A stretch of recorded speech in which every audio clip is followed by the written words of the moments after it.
San Juan capítulo 20, vamos a leer a partir del 19.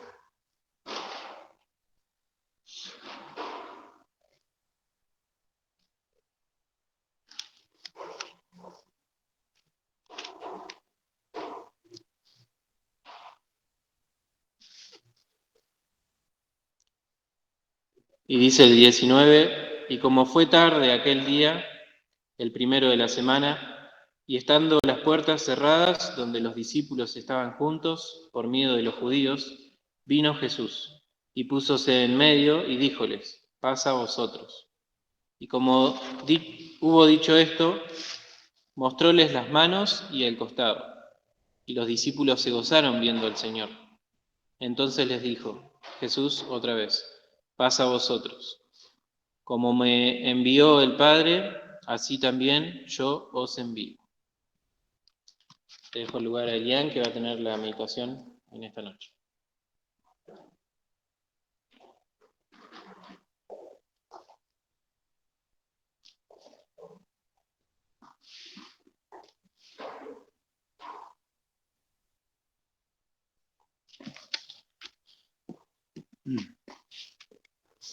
Bueno, vamos a tener otra palabra de oración, una más. Padre nuestro que estás en los cielos, santificado sea tu nombre, Señor.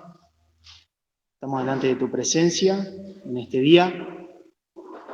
Señor, en primer lugar, pidiéndote perdón por mis pecados y también agradeciéndote que nos has traído aquí, Señor.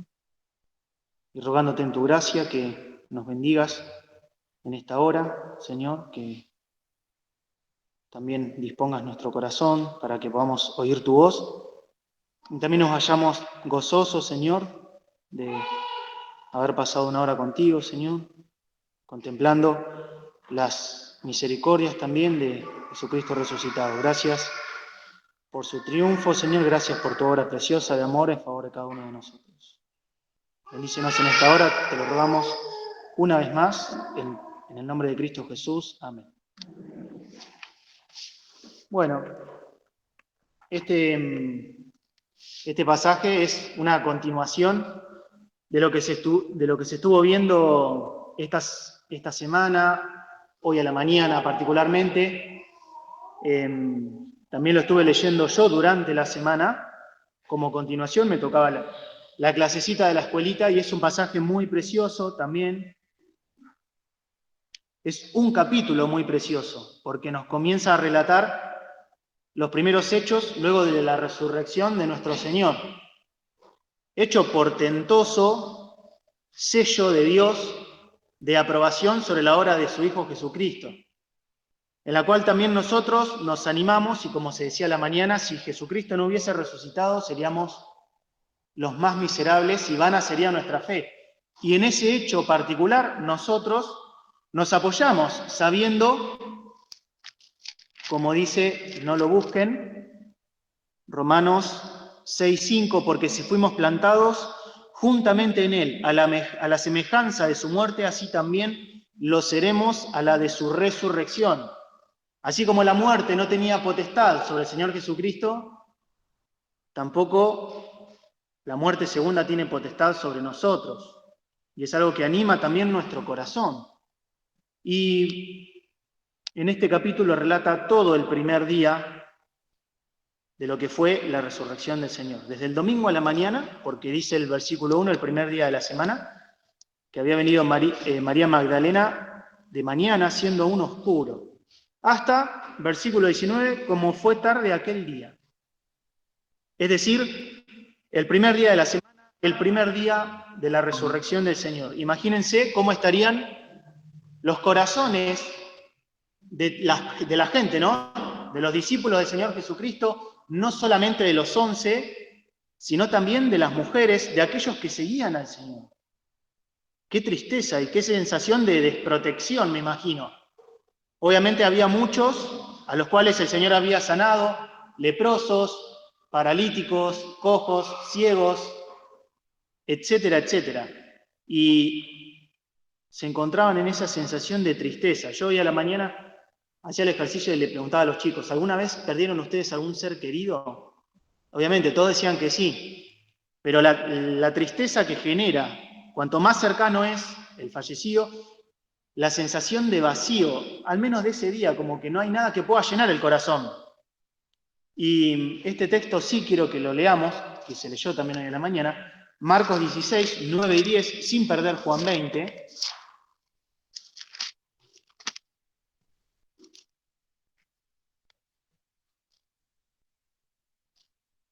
Marcos 16, 9 y 10 nos dice: mas como Jesús resucitó por la mañana, el primer día de la semana, apareció primeramente a María Magdalena, de la cual había echado 7 demonios. Yendo ella, lo hizo saber a los que habían estado con él, que estaban tristes y llorando. 3 días de tristeza, ¿no? 3 días de falta de consuelo, 3 días sin consuelo. Así estaban en ese momento. Me los imagino conversando constantemente entre ellos, quizás rememorando todos los momentos, como sucede cuando uno pierde un ser querido, aquellos momentos que habían pasado junto al Señor. Si bien el sentido a uno les había sido abierto, no tenemos duda de esto, ¿no? Pero no fue la primera aparición. Como leímos recién, primero se le apareció a María Magdalena, también se le había aparecido a las otras mujeres, lo dice Mateo 28, 9 y 10, a los discípulos de Emaús, cuando ellos estaban cargados sus corazones, pero a la vez ardía cuando el Señor les hablaba de las Escrituras, ardía su corazón. Y aquí, a los 10 discípulos. Pero nos dice la palabra que los discípulos estaban juntos. Y sabemos por la continuación de este pasaje, en el versículo 24, dice: empero Tomás, uno de los 12 que se dice el dídimo, no estaba con ellos cuando Jesús vino. El Señor había orado por la unanimidad de ellos, para que sean una cosa, en Juan 17, como tú, oh Padre, en mí y yo en ti, que sean consumadamente una cosa. Y una manifestación de ser una cosa era que ellos estaban juntos, pero hubo uno que se perdió la bendición, se la perdió. Versículo 26, 8 días después, estaban otra vez sus discípulos dentro y con ellos Tomás. Ahora sí. 8 días después fue el tiempo que perdió Tomás. ¿Y cuántas veces perdemos tiempo también nosotros por no estar juntos? Cuando un corazón que está cerca del Señor, dice la palabra, si andamos en luz como Él está en luz, tenemos comunión entre nosotros. Y fue una experiencia triste de Tomás, ¿no? Pero Tomás también tenemos que decir que se lo conoce por este hecho, por su incredulidad, pero Tomás era uno de los que estaba dispuesto a dar la vida también, cuando el Señor estaba en peligro. Dice: vamos también nosotros para que muramos con Él. También nos habla de que los discípulos eran como nosotros, las mismas pasiones, los mismos problemas, las mismas dificultades, el mismo carácter. ¿Cuántas veces nos vemos representados por ellos? Por eso hoy tenemos que pensar en esto, ¿no? ¿Qué el Señor tiene para decir? Pero me llamó mucho la atención, como dice aquí, previo a la mención de que estaban juntos, dice que estando las puertas cerradas, donde los discípulos estaban juntos por miedo de los judíos. Ellos estaban en un lugar bien cerrado. Nos dice acá que las puertas estaban cerradas, pero no simplemente como nosotros cerramos la puerta de nuestra casa, una puerta bien cerrada porque había un miedo, un peligro inminente. También sabemos por la palabra cómo estaba el gentío en ese momento, cómo clamaba cuando se les ofreció soltar en la fiesta de los judíos a uno de los que estaban presos, y ellos eligieron a Barrabás, a un malhechor, al que había sido puesto preso por sedición, y habían elegido la muerte del Señor Jesucristo. Así todo, esa turba que estaba tan enardecida, era la que a ellos los ponía en peligro, pero era mucho más que eso, porque yo pensaba, ¿no? Si me pusiese también en la mente y en el corazón de ellos, en ese momento.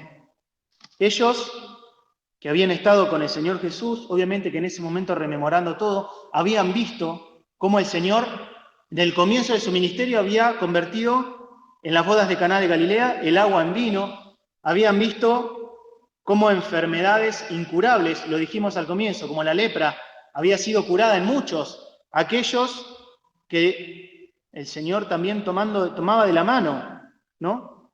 Aquellos que el Señor tocaba sus ojos y les devolvía la vista. También me acuerdo siempre de aquella mujer enferma que vino por atrás entre la multitud y tocó sus vestidos, porque decía, si tan solamente tocaré sus vestidos seré sanada, ¿no? Y sintió como en ese momento estaba sana de su azote. También cuando el Señor dio de comer a una multitud, 5.000 hombres, sin contar las mujeres y los niños, con apenas 5 panes y 2 peces, cómo el Señor los protegía, pero también cuando vienen a aprender al Señor, cómo el Señor sale delante, lo dijimos hace algunos domingos también, sale delante en esa protección santa que tiene con los discípulos y que también tiene con nosotros. Y cómo le dice, ¿a quién buscáis? A Jesús Nazareno. ¿Qué dice el Señor? Yo soy. Y ahí caen en tierra. Y les vuelve a preguntar, ¿a quién buscáis? A Jesús Nazareno. Y les vuelve a decir, yo soy. ¿Y qué le dice el Señor con esa valentía preciosa? Le dice, os he dicho que yo soy. Si a mí buscáis, dejad ir a estos. Mucho más que un pedido de ruego, aquel que estaba puesto, o por ser, mejor dicho, prendido, que a veces uno piensa, no está en una situación de ordenar, está en una situación de rogar. El Señor con su palabra dio la orden, yo soy, dejad ir a estos. Y miren que Pedro había sacado la espada y le había cortado la oreja a Malco, Era para agarrar a todos, pero el Señor los protegía y siempre fue así. Yo estoy con vosotros todos los días hasta el fin del mundo. Por eso los discípulos, aparte de tener miedo de los judíos, estaban sin su Señor. ¿Qué mayor desprotección que esa? ¿Qué mayor vacío? Más allá de la tristeza y el llanto, como leímos, por la muerte de Jesucristo. Así se encontraban ellos. Pero dice su palabra que vino Jesús, púsose en medio y díjoles, paz a vosotros. Pero ¿cómo entró el Señor? Si las puertas estaban cerradas. Estaban cerradas para todos, no podía entrar una multitud de gente. ¿Cuántos menos una sola persona podía entrar? Por supuesto que el Señor resucitado, y así lo hizo, milagrosamente cruzó, permítame decirlo así, atravesando la puerta cerrada, invisiblemente a ellos, y cuando está en el medio, se hace visible a ellos. Se pone en medio y le dice, paz a vosotros. Gracias a Dios, que no es que el Señor vio la puerta cerrada y se detuvo y se fue, o golpeó la puerta y ante la no respuesta se retiró. ¿Qué nos quiere decir esto? Que por más puerta cerrada que haya, el mensaje del Señor se hace oír siempre y se hará oír por la eternidad. ¿Cuántas veces cierro la puerta yo? ¿Cuántas veces cierro el oído? Vieron que a veces hay gente a la cual dice, no se le puede hablar. Le voy a decir algo y no le puede decir nada. Al Señor se lo oye. Después se toma la decisión, pero al Señor se lo oye. No hay cerrojo tan grande que haga que el mensaje del Señor no pueda ser escuchado. Y esto es un consuelo para nosotros. Es un consuelo, porque es el Señor el que habla a las almas. Es el mensaje del Señor que atraviesa la puerta cerrada. Y si yo también me encuentro hoy cerrado, sin querer recibir ningún tipo de consejo, tengo que saber que la palabra, que es como fuego y como martillo que quebranta la piedra, que dice en Jeremías 23, 29, será irresistible en algún momento para mí, porque quebranta la piedra, como martillo que va golpeando de a poquito aquella piedra dura. No hay nadie que pueda permanecer en el tiempo y por siempre delante del Señor con su dureza, porque o se ha de enfrentar y ha de ser quebrantado en el tribunal de Cristo, o aquí en la tierra también. Por eso yo también tengo que pensar, si le abro la puerta al Señor, pero más allá de esta puerta cerrada, hay otra puerta que el Señor quiere abrir. Esta puerta cerrada no es suficiente para detener el mensaje, pero hay una puerta que está en el corazón que uno tiene que abrir. Vamos a abrir en Apocalipsis 3:20.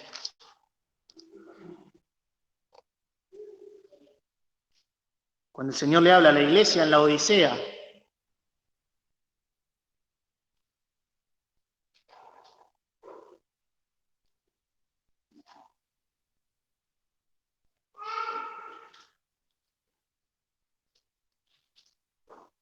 Apocalipsis 3:20. He aquí, yo estoy a la puerta y llamo.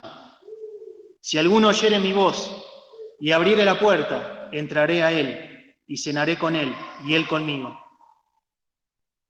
Quiera el Señor que más allá de haber escuchado su mensaje, pueda entender que el Señor en su voluntad permanente no se cansa y golpea la puerta de mi corazón, porque dice, yo estoy. Era momento presente en ese momento, pero también hoy, en tiempo presente.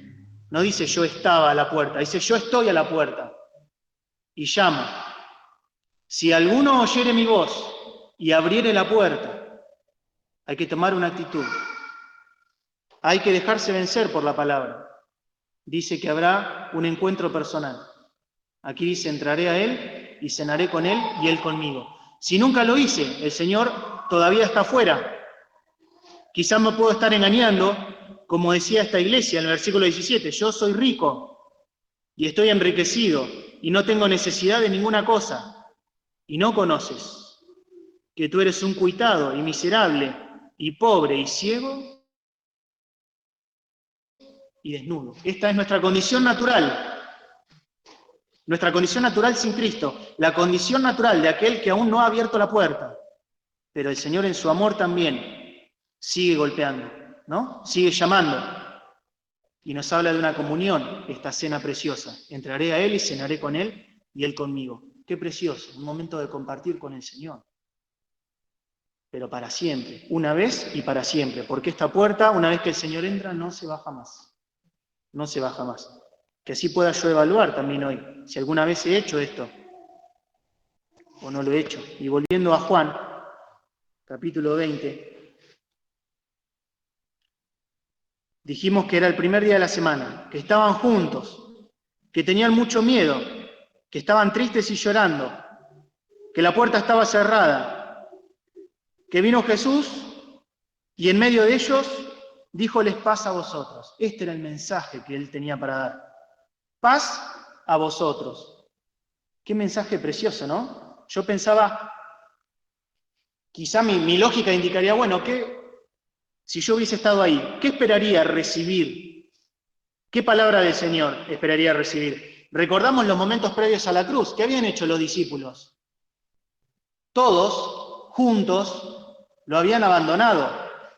Pedro lo había negado. Algunos le seguían de lejos.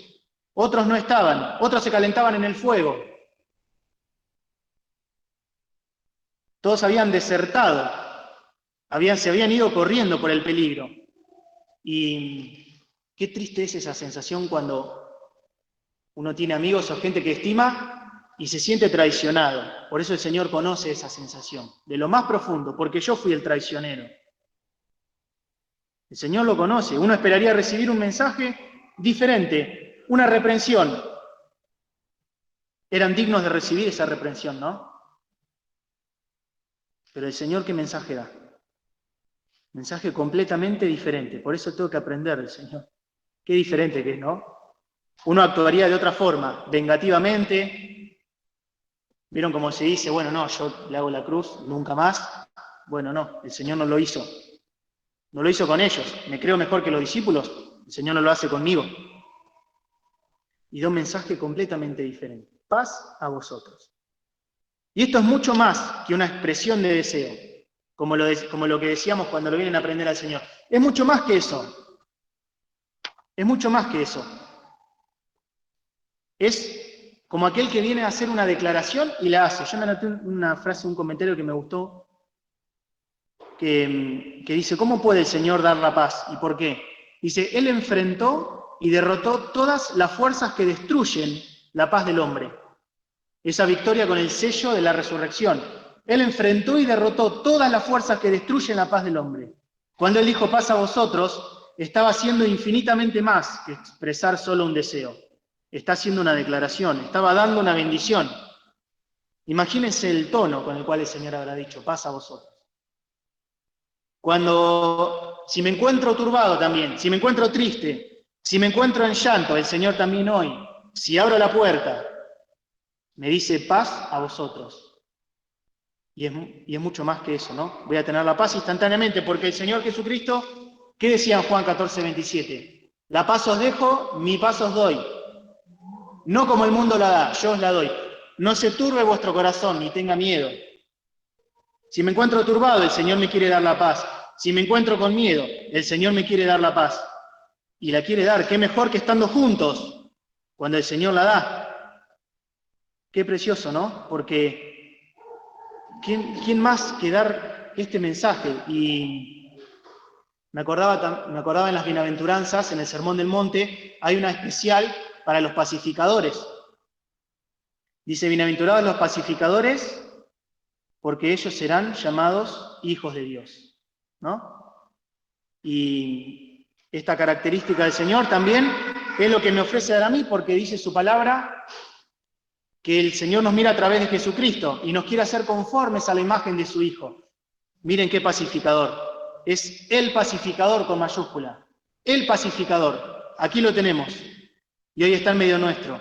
El pacificador. Si me encuentro con dificultades, que lo lleve a los pies del Señor. Enseñanza sencilla que a veces damos a los niños, ¿no? Si no encuentro la paz, es aquello que carece el mundo por excelencia. No tiene paz. No tiene paz. ¿Con cuánta aceleración se vive hoy en día? El Señor puede dar este bien tan preciado. ¿Y qué a mí? Que yo, por gracia del Señor, ya he abierto la puerta de mi corazón, ¿no? El Señor también quiere que yo, como hijito de Dios, para ser llamado un hijo de Dios, los hijos se parecen a los padres, ¿no? Pueda yo ser un pacificador. Que en mi hogar también, en mi casa, se pueda respirar este ambiente de paz. Que en mis palabras hablen y que se apaguen, que a veces uno se acerca a una persona, por ahí que uno se encuentra triste o cargado y se va con paz. ¿Lo les ha pasado? Qué precioso, ¿no? Que podamos ser también figuras, apenas una figura pequeña y pobre, pero figura al fin del Señor Jesucristo. Y el Señor así se pone al medio y díjoles, paz a vosotros. Y por si había alguna duda, dice, como hubo dicho esto, mostróles las manos y el costado. Y los discípulos se gozaron viendo al Señor. Entonces Jesús les dijo otra vez, paz a vosotros. Aún el Señor sabía que había dudas, si realmente era Él. Había incredulidad en el corazón. Pero el Señor no abandona eso. En su voluntad permanente, les muestra las manos y el costado. Y ellos se gozan viendo al Señor. Entonces, de vuelta, cuando el Señor dice algo 2 veces, es firme. Jesús le dijo otra vez, paz a vosotros. Que también me puede abrir hoy con este mensaje en mi corazón. Cualquier duda, cualquier carga que yo tenga, cualquier carga, paz a vosotros, porque el fuerte y valiente, como se canta, ¿no? Fuerte y valiente, el poderoso en batalla, el triunfante, el victorioso, el Señor Jesucristo. ¿Quién más que se pone enfrente, se pone adelante y me puede dar esto, ¿no? Y nosotros también participamos de la naturaleza divina, ¿no? Qué precioso. Que también pueda ser así en esta noche y que podamos irnos con esta paz, no como el mundo la da, sino a aquella paz recibida como un don de Dios, ¿no? Que el Señor nos bendiga.